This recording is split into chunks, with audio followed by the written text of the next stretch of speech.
How does it feel, all you radical dudes and dudettes, to treat me like you do? We're totally checking out today, thanks to my friends over at McFarlane Toys, their brand new DC Multiverse Wonder Woman 1984 action figures, most specifically the 1984 Golden Armor. And I was going to do a 2-in-1 video, but we got lots of time on our hands. We could do 2 videos and give each figure its own due. On the back of the box, you get some nice promotional artwork from the movie. Gal Gadot sporting that oh-so-awesome Wonder Woman costume. Really liked the first movie. Was really looking forward to seeing this new one, but of course, it is pushed back. And I gotta say, her in this golden armor, that's, no complaints from me. Here on the back, you get to see some figures that are coming out, most specifically the Batman Arkham Knight series. Video games, call them Video Game Batman, Joker, and Batman. Here's the barcodes. These are starting to ship from Target.com, and hopefully by the end of next week, you'll see them from Amazon as well. Don't go out to stores to find these things. Stay home. Order from the comfiness of your comfy couch. Of course, this armor looks to be based off of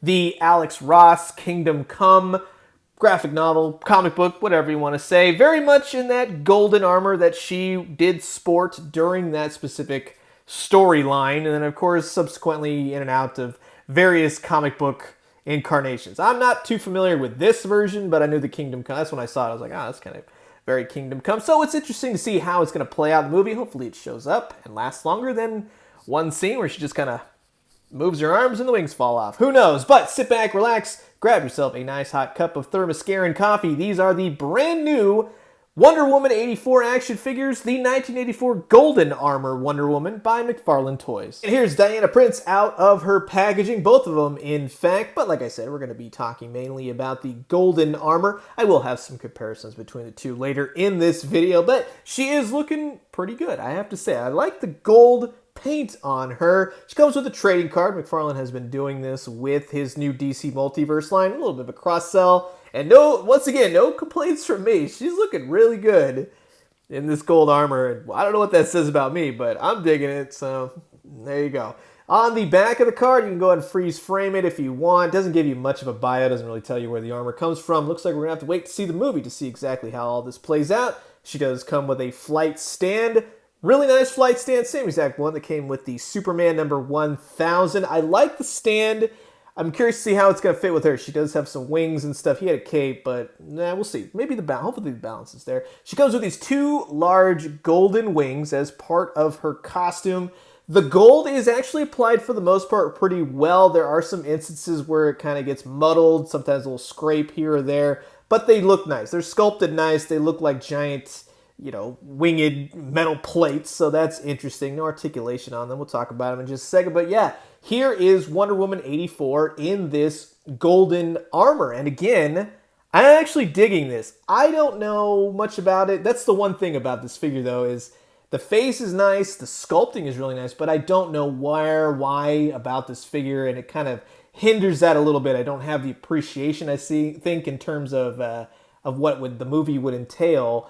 But I can appreciate a good-looking figure. I think the head sculpt is nice. I think it actually really does look like Gal Gadot as opposed to the other Wonder Woman figure, and we'll talk about that later in the next video. But on the back side, you got 2 holes. You got really nice chainmail armor. It fits well, and it still looks like a feminine sort of thing. It's not bulky. It's not huge. It works. I think they did a great job of sculpting it. Back to the 2 holes on her back. That's where the wings will fit in, and for the most part, they stay. But because of the articulation on them, they're only going to go up or they're going to go down, but when they go down, they kind of collide into one another and they can't fold up, much like the artwork, the photo on the trading card. But when you are standing them just like this, just in that typical winged pose, she does look great. The other wing, one wing on mine is a little bit, it either got warped in the box or it's meant to be a little bit different, but I'm going to go with warped. But again, she's got double jointed elbows. You can get her into a lot of good poses.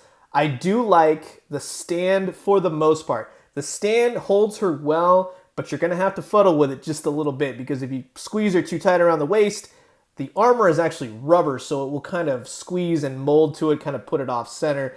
You want to just kind of find that sweet spot. You also kind of have to deal with the wings, so it's kind of like, yeah, you got to get in there and just kind of, make it work. Here you can see the wing kind of juts out to the other side. And you could put it to the front with the stand. You could put it to the side. You could clip it on her leg. You can make it work. But once you finally get it going, I think that it actually makes her look really cool. You can get her in a lot of flight poses. You can get her so she's just kind of hovering, something like that. But just in the right sort of temperament with the clip, you'll make it work. Just trust me, it'll make it work. As far as the articulation goes, just the stand has one thing. It goes up and down, and it'll form fit, kind of clasp around whichever body part or waist you want to put it on. The wings go back and forth. They have a joint, and they'll go up and down. I do wish, though, there was a way to kind of fold them over her or fold them all the way down. That's the one thing. But these do stay in place pretty nicely. They're not going to really fall out on you. So that's a nice thing. Sculpting all around is good. The head, because she's got some, the back hair, typical with female figures, longer haired figures, it's going to be hindered. She's got these nice shoulder pads, which actually seem really solid. You don't think they're going to kind of just fall off. She's got some butterfly joints, which work well. It kind of gets hindered by the armor just a little bit. She's got bicep, double jointed elbows, and of course, she's got those ball jointed wrists. The ball jointed wrists are kind of off, much like the McFarlane ones, we talked about with Batgirl and things like that. The female figures, they look kind of cumbersome. She's got a really nice waist crunch. She goes down about that much. Not a whole heck of a lot, but she'll go back a lot. And of course, she can turn side to side. Nothing at the actual waist, though. But the back side of this allows for a little bit mobility. It's a rubbery piece,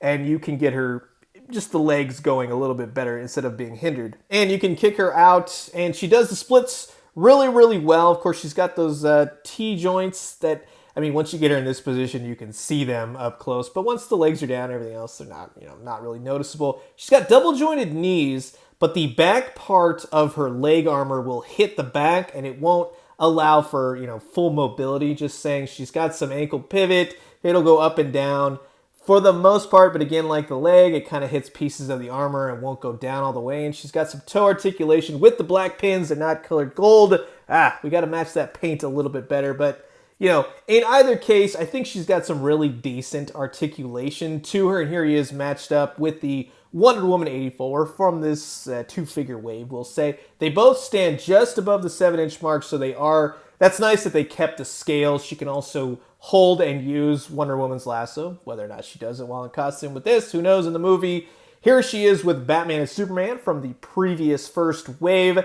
She does stand taller than Batman, which for Wonder Woman, for me, that's okay. She is taller than Superman, which in some cases that works, like Darwin Cook or something like that, but I think they should be more around the same size. Here she is with the DC Multiverse from Mattel. Doomsday Collect and Connect figure, and here she is with the new Mortal Kombat Spawn figure. She's of course taller than him.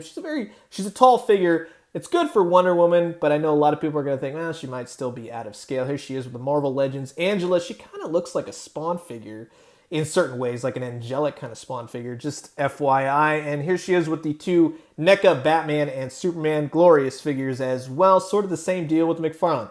Taller than Batman, taller than Superman. So, yeah, she's a tall figure. And don't even try with Mezco, because she will dwarf those like no other. So, I'm going to say this. I recommend this figure. I think she's cool. I don't know much about it. That's the one thing. I see this as being, if you don't know about it, it's a totally different Wonder Woman, though. I dig the trading card. Trading cards are cool. You know what I mean? It's an old school thing. So, I do like that they're putting that in there. It kind of gives you an idea of what the figure is.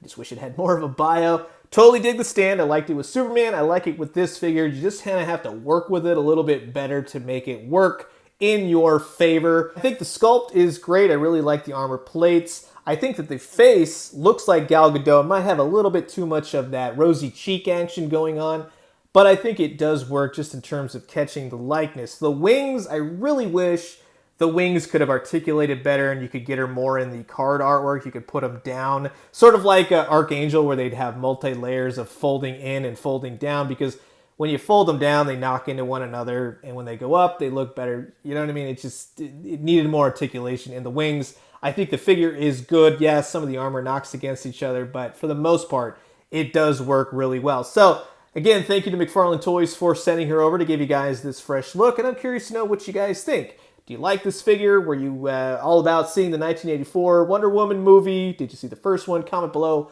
Let me know. Let's talk everything Wonder Woman. I'm going to leave you guys with that. As always, drink some great coffee, eat some great food, but most importantly, remember, when you put a super fun dubstep version of a techno-electronica song on your trailer, well, that's one way to get my attention. And when you do, let me know what you found. I'll talk to you guys soon. Adios.